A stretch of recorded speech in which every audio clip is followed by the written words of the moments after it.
മാങ്ങ ഉണ്ടല്ലോ കല്ലെടുത്ത് എറിഞ്ഞാണ്ട് മസാല അടിച്ച് കഴിക്കുമ്പോൾ കിട്ടുന്ന ടേസ്റ്റ് അത് വേറെ ലെവലാ. അപ്പൊ നമ്മൾ ഇന്നത്തെ പരിപാടി മാങ്ങ മസാല അടിച്ച് കഴിക്കലാട്ടോ.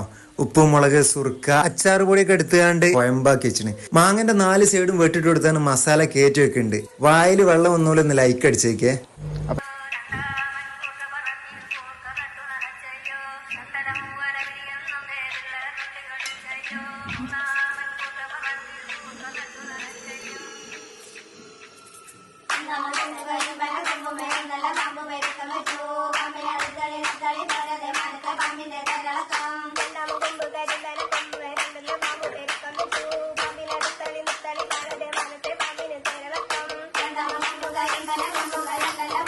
Come